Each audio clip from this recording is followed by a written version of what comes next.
Па не е корупција, бе, човече, полека среди ваму, среди таму, еве, да се запишеш на училиште. Не ти треба за кај која наставничка сакаш, па нормално таму треба еден ручек да даеш, па треба да почастиш малти, па корупција го вика, па не е корупција, си завршил работа, бе, човече. Понатаму исто возачка, ти мислиш возачка така се зема, ајде, седи возачка од нигде никаде, ги знаел знаците, знаел да вози. Малку е тоа, бе. Чекај малку. Треба да частиш таму екипата што ти е собрана во колата, што те вози така наречена комисија, еден ручек, едно виски, едно друго, ќе потфрлиш некој динар, ќе се снајдиш.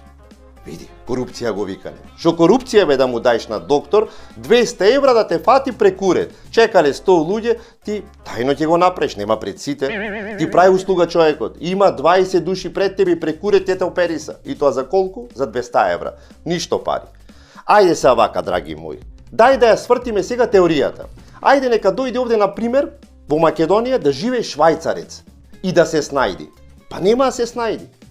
Еве, замисли, се појавува, мислам, за јас многу во фикција влегува. Швајцарец доброволно да дојдел во Македонија. Тоа е во старт невозможно. Ајде бака ќе направиме. Замисли, ти прават некој тест период на некој лет од Скопје до Буенос Ајрес, пробен лет преку визе 1200 денари. Фаќаш 1200 денари, тргнуваш во Буенос Ајрес со бројани пари, пасошот и парите ти ги крадат. Шо преш ти во тој момент? Гарантирам дека македонец за недела дена овде на плоштад ќе си седи, кафе ќе пие и ќе ужива. Како? Па се снашол, бе, човек. Замисли, швајцарец да му се случи истото. Во Буенос Ајрес му ги украле парите, пасошот се му украле. Ќе се снајди? Шипак ќе се снајди. Ќе почне да се јавува по амбасади, да го повлечат амбасадите, Интерпол, хеликоптери ќе дојдат. Хаос, ќе се депримира, хаос ќе настани. А ти да сакаш, не може да те повлечи амбасадата, да речем. Зошто? Затоа што Македонија нема амбасада во Буенос Ајрес. Така ќе најдеш начин како да се снајдиш. Ајде, што би се случило сега, на пример, тој швајцарецот истиот за кој што збораме, да дојде тука да живее. Ќе го види швајцарецот после 2 недели во депресија паднат. Седнат на кафе, и то не на кафе да пие, ракија враце, мисле, треси раката пие. После ручек ќе го видиш во кафанче некој, седнат до дреми таму, да касни. Во сендвичара застанат со син му вели таму во сендвичара, со поќе кетчуп мајонез, за да му држи. Мора тој лека полека, тоа 7-то, 8-то сетило веќе да го научи како функционира, да се снајди. Ќе оди на фудбал со син му, застана со син му, го држи за рака, насолзен, ќе може да влеземе двајца со една карта. Мислиш ќе се снајди? Како да не ќе се снајдел? Ќе се снајди единствено на црно да крка диазепами.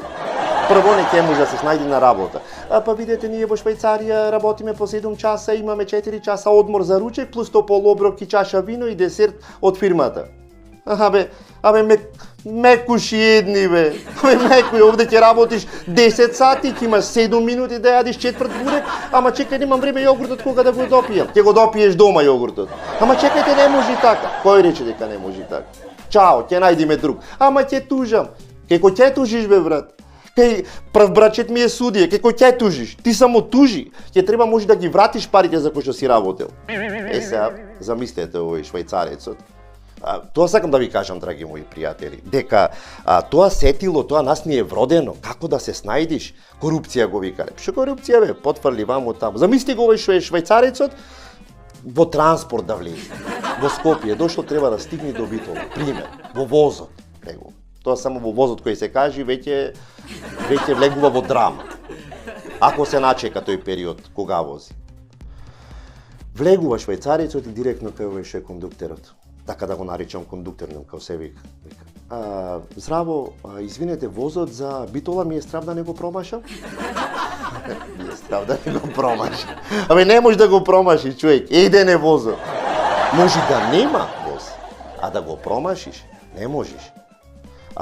Го гледа швајцарецот тој возот натре, османлиски период до декорацијата. Во Швајцарија сигурно учат таму во книгата, еве, вака во периодот на османлиите се возеа во возовите и уште во Македонија. И швајцарецот гледа во тој возот, тука се пикаат луѓе, отворени прозорци, хаос, ни топло, ни ладно, дува од сите страни, и му вели овој пак нам кондукторот, извини, а сертификат за безбедност има во возот? Сертификат има. Безбедност нема. Кога ќе стигне? тешко прашање. Тоа никој не го знае. Добро, борете, кога ќе тргнеме?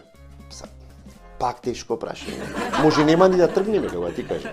Види, може да е подобро никогаш да не тргнеме, оти ако тргнеме, може нема ни да стигнеме. Тоа е таа теорија на релативитет.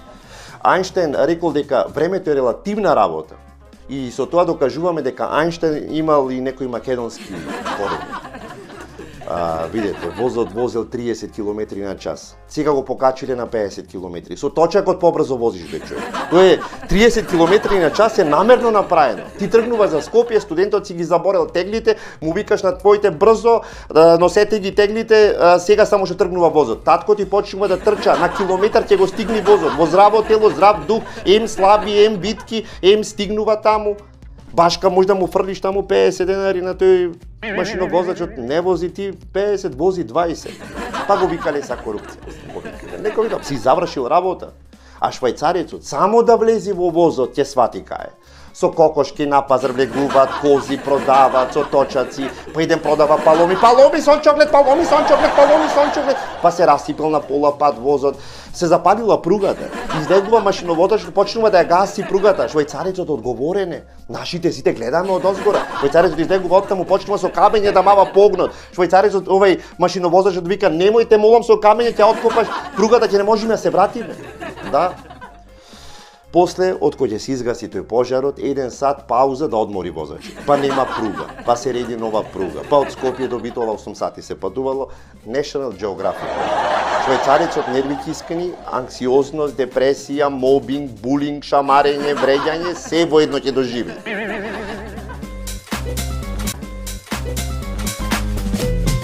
Корупција. Па не е ни смешно, бе, човече. Корупција, каква корупција, бе? Тоа е начин на живот на македонецот. Види, ние колку има таму сетила?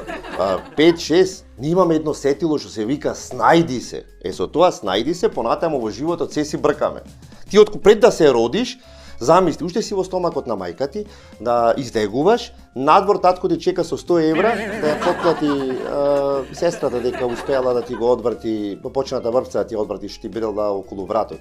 Значи, во моментот од кога ќе се родиш, ти си научен лека полека понатаму со така наречена корупција. Па не е корупција, бе, човече, полека среди ваму, среди таму, еве, да се запишеш на училиште. Не ти треба за кај која наставничка сакаш, па нормално таму треба еден ручек да даеш. Па треба да почастиш малку, па корупција го вика. Па не е корупција, си завршил работа, бе, човече. Понатаму исто возачка. Ти мислиш возачка така се зема. Ајде, седи возачка од нигде никаде, ги знаел знаците, знаел да вози. Малку е тоа, бе. Чекај малку. Треба да частиш таму екипата што ти е собрана во колата што те вози така наречена комисија, еден ручек, едно виски, едно друго, ќе потфрлиш некој динар, ќе се снајдиш. Види, корупција го викане. Што корупција бе да му даеш на доктор, 200 евра да те фати прекурет. Чекале 100 луѓе, ти тајно ќе го направиш, нема пред сите. Ти прави услуга човекот. Има 20 души пред тебе прекурет, те опериса. И тоа за колку? За 200 евра. Ништо пари. Ајде се вака, драги мои. Дај да ја свртиме сега теоријата. Ајде нека дојде овде на пример во Македонија да живее швајцарец и да се снајди. Па нема да се снајди. Еве замисли се појавува, мислам, јас многу во фикција влегува швајцарец доброволно да дојдел во Македонија. Тоа е во старт невозможно. Ајде вака ќе направиме. Замисли ти прават некој тест период на некој лет од Скопје до Буенос Ајрес, пробен лет преку визе 1200 денари. Фаќаш 1200 денари, тргнуваш во Буенос Ајрес со бројани пари, пасошот и парите ти ги крадат. Шо преш ти во тој момент? Гарантирам дека македонец за недела дена овде на плоштад ќе си седи кафе, ќе пие и ќе ужива. Како? Па се снашол, бе, човек. Замисли, швајцарец да му се случи исто, да во Буенос Ајрес му ги украле парите, пасошот се му украле. Ќе се снајди? Шипак ќе се снајди. Ќе почне да се јавува по амбасади, да го повлечат амбасадите, Интерпол, хеликоптери ќе дојдат. Хаос, ќе се депримира, хаос ќе настани. А ти да сакаш, не може да те повлечи амбасадата, да речем. Зошто? Затоа што Македонија нема амбасада во Буенос Ајрес. Така ќе најдеш начин како да се снајдиш. Ајде, што би се случило сега, например, тој швајцарецот истиот за кој што збораме, да дојде тука да живее. ќе го видиш швајцарецот после 2 недели во депресија паднат. Седнат на кафе, и то не на кафе да пие, ракија враце, мисле, треси раката пие. После ручек ќе го видиш во кафанче некој, седнато дреми таму, да касни. Во сендвичара застанат со син му вели таму во сендвичара со поќе кетчап мајонез, за да му држи. Мора тој лека полека тоа 7-то, 8-то сетило веќе да го научи како функционира, да се снајди. Ќе оди на фудбал со син му, застана со син му, го држи за рака, насолзен, ќе може да влеземе двајца со една карта. Мислиш ќе се снајди?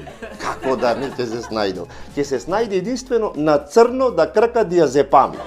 Прво не ќе може да се снајди на работа. Па видете, ние во Швајцарија работиме по 7 часа, имаме 4 часа одмор за ручек, плюс то полуоброк и чаша вино и десерт од фирмата. Мекуши едни, бе. Мекуј, овде ќе работиш 10 сати, ќе имаш 7 минути да јадиш четврт бурек, ама чекај, немам време јогуртот кога да го допијам. Ќе го допиеш дома јогуртот. Ама чекајте, не може така. Кој рече дека не може така? Чао, ќе најдиме друг. Ама ќе тужам. Како ќе тужиш, бе, брат?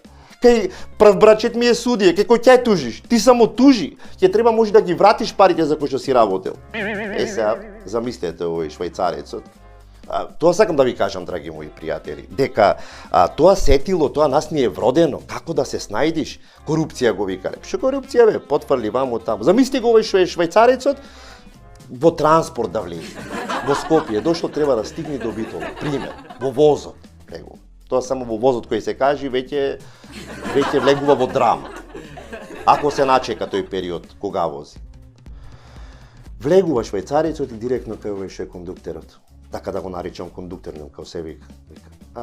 Здраво, извинете, возот за Битола ми е страв да не го промашам? Ми е страв да не го промашам. Не може да го промашиш, човек. Еден е возот. Може да нема воз, а да го промашиш, не можеш.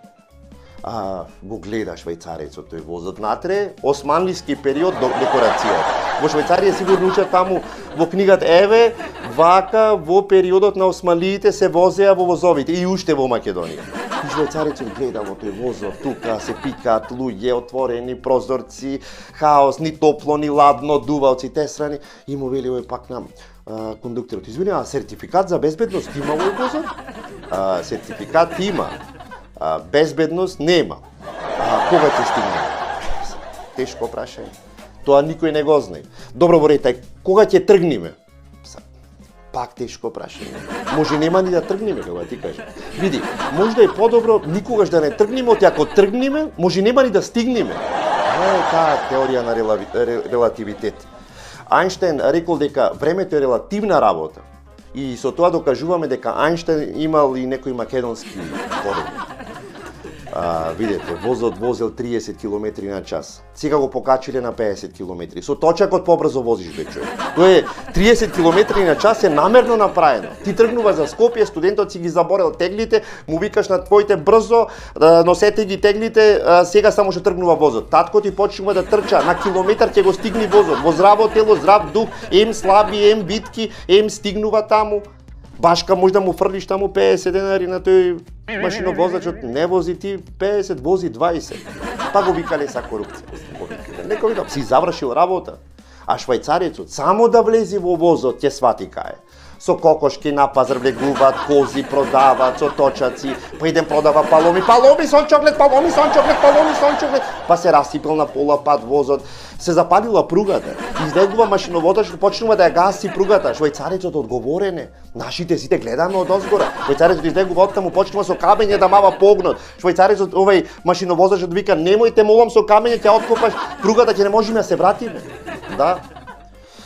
После, од кој ќе се изгаси тој пожарот, 1 сат пауза да одмори возачот. Па нема пруга, па се реди нова пруга. Па од Скопје до Битола 8 сати се патувало. National Geographic.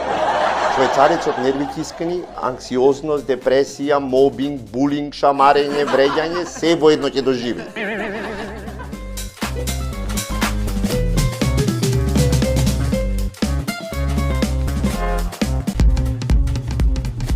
Ако го немаме ние македонците тоа седмо сетило, така наречено снајди се или корупција. Замисли што би му се случило на швајцарецот да закажи термин за снимање на клиника. Ова само да го замислиме, дека тој звони на телефон и некој таму стварно се јавува. Мислам, ова е во чиста фикција во старте. Здраво, добар ден, ми треба снимање на магнетна резонанца. Сега почекајте. Да, имаме термин, 14 мај 2027 во 15 часот има термин. Ај, чекай, може е касно тогаш? Ако ти е касно, имаме во 9:30 са бајлето, ако не е проблем. Сега на швајцарец да му речиш во 2027 да дојдиш, тој ќе чека, брат. Тие се дисциплинирани, точни. Абе, со болки ќе се стега, ќе се витка. Уште 4 години нема термин да пропушти, нема шанси, ќе чека, смртта ќе дојде. Ќе го собере, ајде Штраус, камен зикијар, ајде брзо. Абе не, чекај, термин имам за на магнетна. Тука ќе падне на кондиција. Ептен е фикција да замислиш на вистина са, кога ќе размислам, швајцарец доброволно да дојде да живее овде. Абе тие овие мигрантите што беа од Сирија, од Пакистан, тие не ќе да останат тука. Тука на поминување само. Дојди бе брат тука да останеш, да поживееш, ни треба таксисти, ни треба това, знаеш, ние само паметните работи ги работиме. Нема кај, не треба. Колку земате плата? 400 евра ние. 400 евра. Абе брат, и вие сте за со нас, ајде навам. А ти да треба да средиш за магнетна резонанца до 2027, не само што ќе се снимиш на магнетна, ти му средуваш и на другите да се снимат. И веќе по 50 евра почнуваш да вадиш од нив. Па се повикале корупција. Не е корупција. Тоа е втемелено во секој македонец. Да, и веќе не е ни смешно, малку е сериозно. Можеш ли да пробаш ти на швајцарец, драг мој пријател, сега што ме гледаш, да му го објасниш моментот со извод не постар од 6 месеци. Оди објасни му го концепт. На секој 6 месеци нов извод. Нема логика. Во 6 месеци, шо, си се преродил? Нешто ко турска серија, па си дознал дека те родила студинката, па сега мораш да извадиш нов извод и да го наследиш имотот? Како? На 6 месеци. Што сме ние будисти, па се реинкарниравме и сега нов извод ни треба? Еј, на 6 месеци, ало? Швајцарецот ќе рече, овие стварно се Ајнштајни, ништо не разбирам. Како воопшто живеат овде не ми е јасно. Не може сега на 2 милиони, на сите седа им е јасно, само јас да не сваќам. Абе ќе му го падни IQ-то на швајцарецот. Во еден момент сигурно ќе дојди, ќе праша сигурно. Оти е вака тука, бе? Оти. Тука имаш и ти спремен одговор. Оти. Да, оти. Па за да ти пукнат, оти. Па така е бе човек, не крадат 30 години. Бе крадат, кој век ради, в затвор се? Мислам, беа, како така, беа, се повозија, до струга, до овамо, беа малку в затвор. Така се вели како в затвор да беа, а кој век ради? Па, 2 парти тие се, не? Значи нема тие гласачи, пробува тој разумно некако. Дали разумно? Немале гласачи. Како да ти објаснам, драг пријателе, а да не испаднем IQ 81? Да, таа корупција не донесе до ова ниво, па вие како сакате наречете го. Дали било тоа корупција или било некое седмо сетило, снајди се.